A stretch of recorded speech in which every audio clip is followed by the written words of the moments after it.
The Spot Hogg Boonie is finally in my hands, and I can give you guys feedback on this hard to come by sight to see if it lives up to the hype. Let's open it up. My name is Forgus. I've been shooting bows for 35 years, and I just like to make videos about archery technique and also product reviews. I'm non-sponsored, and I can give you my thoughts and my experience to make you make better choices when it comes to archery. First, you will see that it's nicely packaged. There is some foam at the top and the bottom of the box, and then you get your extras.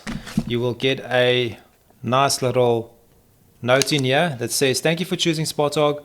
Your first and second axis adjustments were set square during assembly by Amanda." Then you take the sight out, and what you will immediately notice, like I did now, is that it's rock solid. It's no surprise because it's Spot Hogg, but it's a little bit lighter than the old Spot Hoggs, and it's a lot better looking than the Fast Eddie XLs. It was looking good for that time, but it needed an upgrade. This is a very, very good looking sight, and that's important to us as well. You know, when you put on a sight on a $1,200 bow, you want it to look good as well, and Spot Hogg really came to the party. This thing is rock solid. Now, the first thing I do when I take a movable sight, I hold it in my hands like this, and I will feel if the scope moves, if there's any play on it, and there's nothing. I can tell you now, this thing is super solid. And if you hold it like this and you tap on it, there's no vibrating parts, which is nice. Some sights, when you shoot, it sounds like a bicycle that fell over. There's a lot of moving parts, and in a hunting field, obviously that's not good. You want a solid sight that doesn't transfer noise into the air, which the animal can hear and react. Now let's look at the features, and some of the features incorporates the parts we have in the bag, the extra bag, so I will bring them in as we go along. Now you have the option of choosing a dovetail when ordering this sight, and this is very important to me because you have the option to move your sight in and out, and this will enable you to do torque tuning, which in my opinion is very important when you optimize your equipment, especially today's parallel hunting bows. It's a very important thing to do. If you want more info on it and you want to see how it works, I've got a video on this. I will put the link up now, and you're welcome to check it out. So when you take your sight out of the box, you will notice that it has a screw that locks it down. You have the option of using the knob that comes with it. Now this will enable you to adjust your sight forwards and backwards without an Allen key, or if you want to store your sights away when you travel, you don't need Allen keys to do that when you're using the knob. So that is a nice feature as well. If you're going to keep your bow in your sight, then you don't need the knob, obviously. Looking further up the sight, you will notice your first axis sits between the mounting block and the sight itself, and this will enable you to adjust your first axis, which is pretty nice because it is two screws, and which means the one works against the other, and it's pretty easy to adjust without everything coming apart. That's a pretty nice feature. Now we're going to look at the dial. Now the dial is easy to work with. You turn this knob anti-clockwise, and then you can turn your wheel. The wheel is quite hard to turn. It's firm, which is nice because this means it is robust and there's no play on this. You can feel it's a very solid system. They've got big gears on this wheel, which means that it won't strip as easy, or it will be impossible to strip in this scenario. Dirt might get in here because it's open, but I think it will be pretty simple to clean if you have the right equipment. The other nice feature about Spot Hogg now is that you can take this wheel off and replace with another one, which means you can have another sight tape on that wheel, and you can run two different sight tapes or more depending on how many wheels you want to buy extra, and then you can have two different setups, which is pretty nice. So say you have a 3D setup and hunting setup, you can shoot different arrow weights with the same sight. That is a pretty cool option.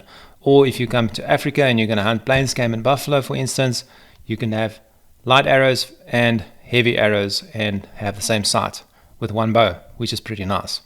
And while we at it, another nice feature they added is this rack stop.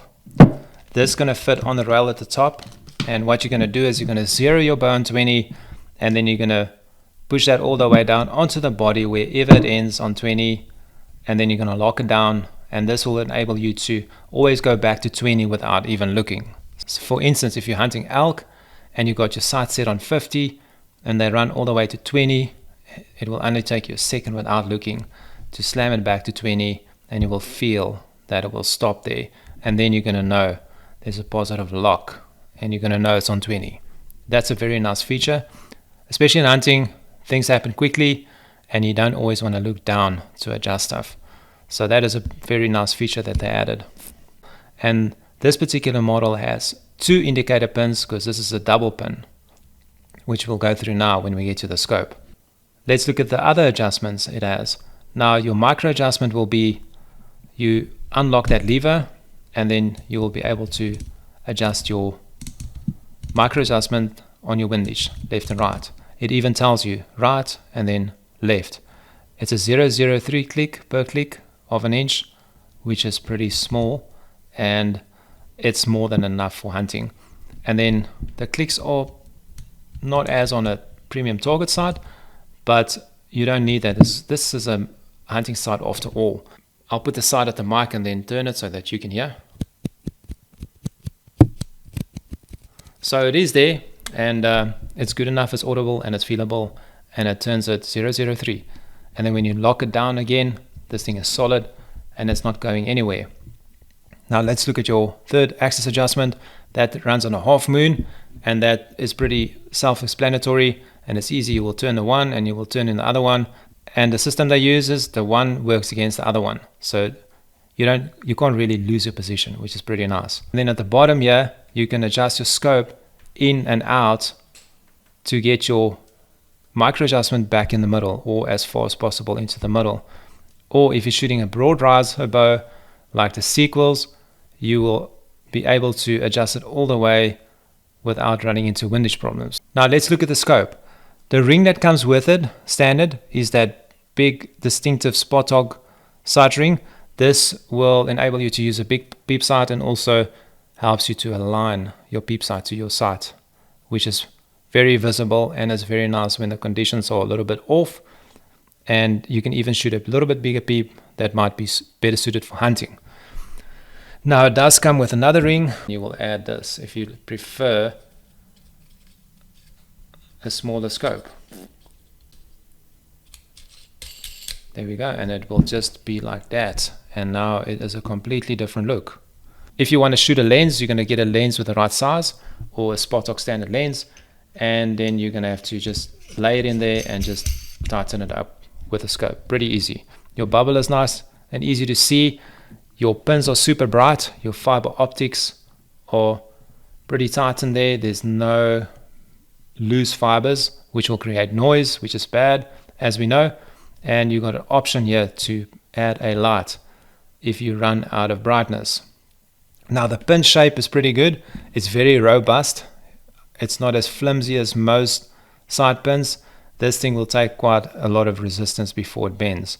So this is designed for hunting, and even if you look at the pin, the attention to detail shows, and also there's not a lot of meat around that pin, which sometimes can be a problem when you aim around the fiber optic. It can obstruct the view that you are trying to hit. This is a 0.19, and you also get the 0.10, which is obviously going to be a little bit smaller. So you're going to have to order that to your preference. It might be worthwhile to check out their website. They've got a 3-pin, for instance, that you can adjust your pin up and down, and then also you can adjust your indicator pin as well. They are adjusted individually, so that's going to suit you better. Then you might want to go for that one. So head out there. There might be another one that suits you better. They've got lots, too many to mention here, so go check it out. And also, I'm interested in your point of view about the Boonie. What do you think about it? Have you ordered one? Are you getting one, or do you already have one? And if you are not getting one, or you don't like it, also share that in the comments. Tell us why. I'm interested to know your point of view. If it's your first time here, please consider to subscribe, ring that notification bell, and then we will see you in the next video here soon.